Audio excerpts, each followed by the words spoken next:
Hi everyone, my name's Kevin Tappen, and in this video, kind of more of the difficult videos, I wanted to talk to you about mental health and more specifically some of the mental health battles that I went through after having my ileostomy surgery. Now there was a lot of incidences, I guess, or factors that were causing my mental health. I know when I was in my hospital bed, as I mentioned in previous videos, that I was just in tears every day. I was struggling to adapt to what had happened, struggling to process what had happened, and in my case, I knew I needed help. And I know, sort of speaking to other people that have gone through the same thing, and you soon realise that it's completely normal. Some of the feelings that you have are completely normal. For me, there was a whole host of feelings. I've got them written down in my notepad. There were so many that I was kind of going to list them off.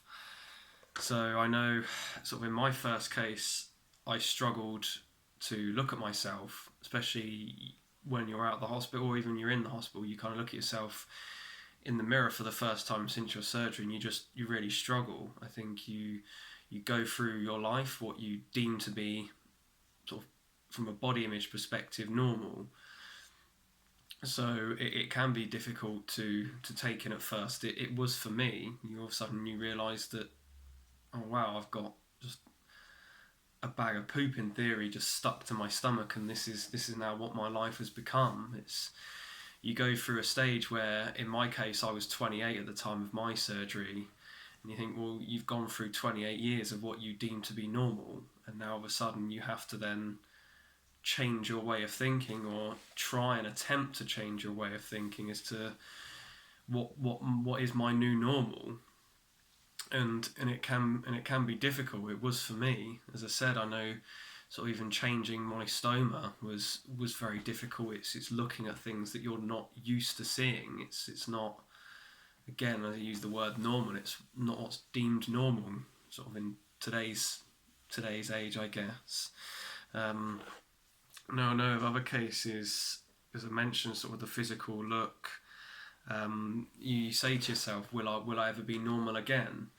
Why did this happen to me?" These are common, very common kind of thoughts that everyone going through this kind of surgery will go through. Um, yeah, I was, as I said, I was one of them. I was always thinking, will I be normal again? What can I do to get to feel normal again? And it was extremely difficult. I got there. It takes time, um, but again, like with mental health, as you don't have to go through this kind of procedure to feel you have sort of mental health difficulties or areas that you feel you need support in. It could happen anyone at any time of their life. These are the kind of battles that everyone goes through, and they feel they need help with, and they should have help with. I went to my GP, who referred me through NHS to Talking Spaces. Personally, that didn't work for me. I don't know why. It was good to kind of get things off my chest, but I didn't feel normal after that. So I went through, sort of speaking to my stoma nurses about my struggles, and in my hospital here in Reading, they said that they have a specialised IBD counsellor, and she was actually a lot more helpful to speak to, because it was knowing that they were able to help you a lot better, sort of with your, I guess, with your worries, your anxieties about, specifically to living with an ileostomy or going through any form of IBD. So I found that really helpful. Um, but again, for me, there was just it still wasn't right. There was still more that needed to be done. I felt that there was days where I was just losing myself. I couldn't comprehend of what had happened. I didn't know how to get back to my normality.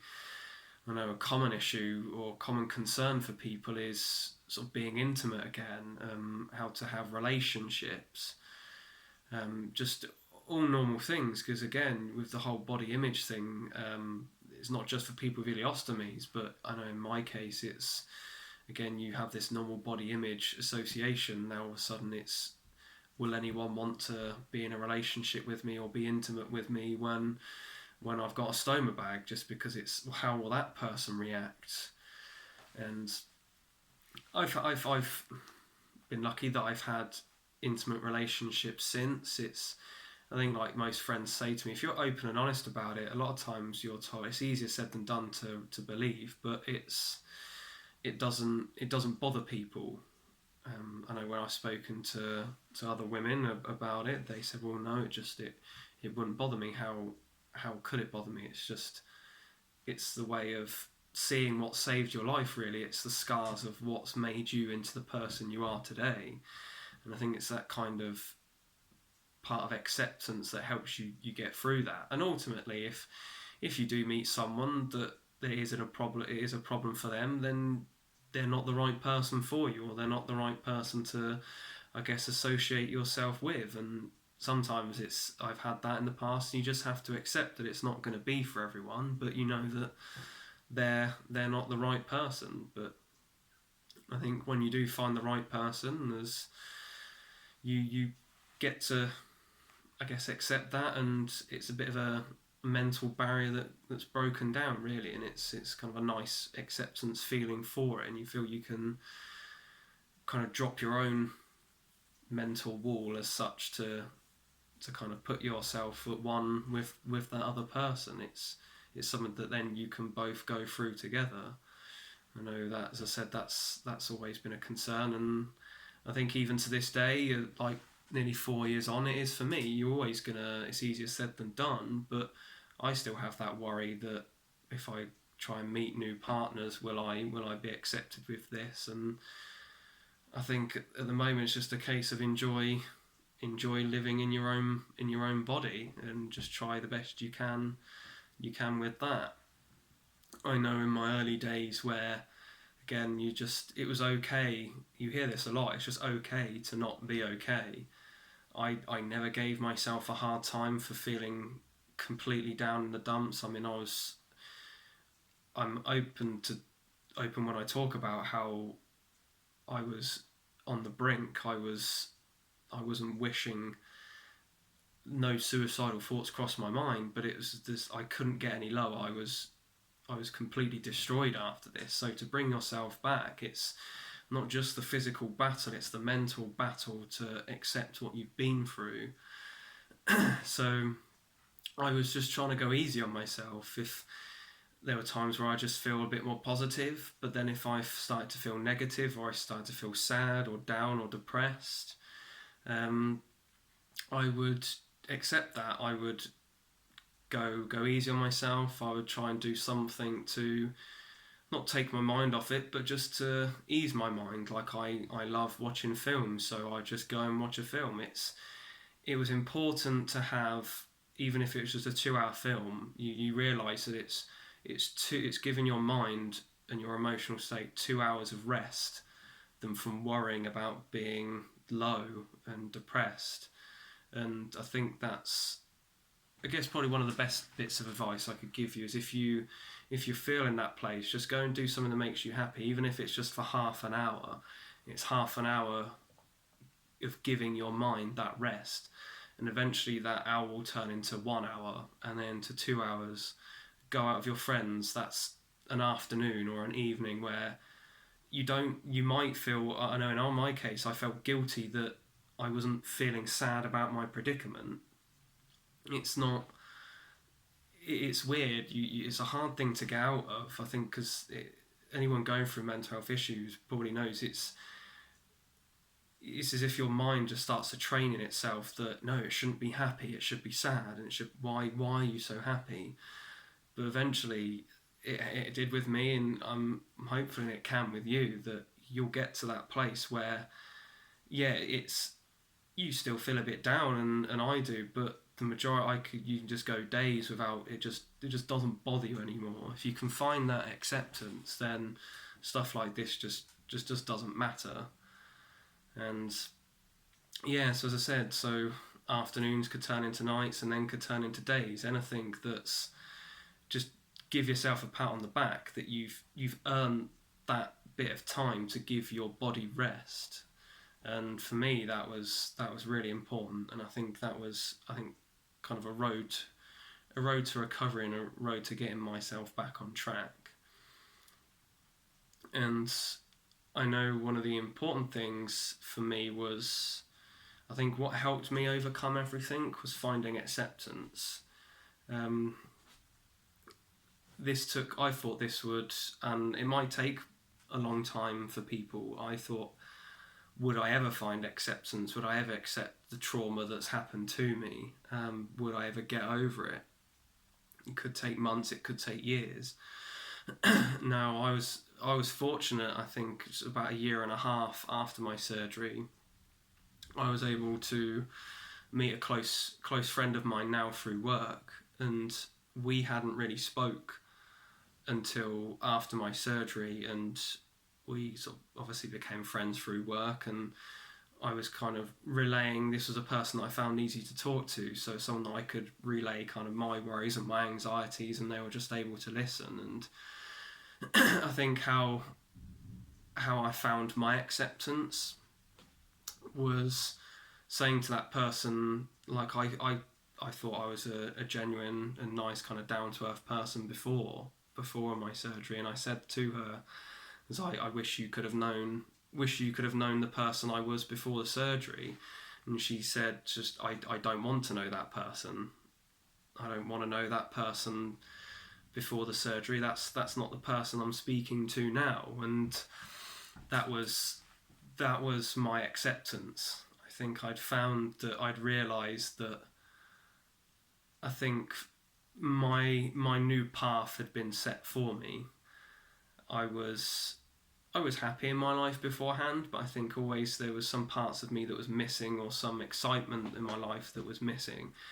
And I think to have someone tell me that actually I like the person you are now, I don't want to know who that person was beforehand. That was my way of accepting that this is now someone's accepted me, or point me in the light that this is now the new person that I was meant to be. This is my second chance at living life again, to doing it how I wanted to do it, and how I can find happiness in theory, just having that movie style epiphany of like, this is my second chance of life. So for me, that was one of the changing points in my life, and I remember I was just crying for a good hour after that. And just knowing that was the acceptance of what I'd been through. I'd accepted everything, I'd dealt with it, I'd overcome with it. It's how I was able to just move on, and I finally felt kind of in peace. I found a peace within my mind and within my body of everything that had happened. So everyone's different in how they can find acceptance, but for me, being able to find acceptance is truly the start of when you can get everything back on track. You can appreciate, this is my new normal now. I think you realise that, I think you go through your whole life with rejection, and again, it's a way of your body just rejecting a part of it that didn't want to work. And regardless of what you've gone through in life beforehand, as I said, there's just different areas of rejection that you go through, and you accept those. And it's a case of, as soon as you can accept, I guess, this body's form of rejection, this mind's thought on rejection, that's for me, that was my whole new start. And when I just started loving life again, in theory, and loving life living with a stoma. So I was able to get there. You can get there too. I'm hopefully and some of these words may help you just not find acceptance. That was just how I found my acceptance, but maybe provide just a different way of thinking, a different alternate way of, I guess, trying to accept what's happened and realise that maybe in a weird kind of way, some part of you maybe has to die, in a hard way of putting it, before you can, I guess, really blossom into the person that you were meant to be. I remember reading a quote that, again, it's people can go through many different layers of destruction, but a quote for me was, it's not until you've been brought to your point of destruction can you realise who you were meant to be. And those are words that just resonated with me, because I think as I'd hit my lowest point, and finding that acceptance was finally finding what my true path was supposed to be. So hopefully some of these words, again, as I mentioned, things of some of the mental health issues with ileostomies, it's completely normal. People I spoke to, and I said, yeah, they said these are completely normal ways of thinking, and just go easy on yourself. Just be patient with yourself.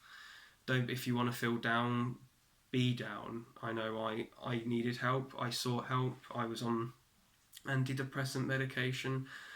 It stopped me feeling low. It didn't help, but then I knew that I needed a different kind of help, a way of speaking to someone, just venting my feelings. And sort of over time, things became easier. Things became easier to deal with in regards to how you should feel about your body, how to accept my body.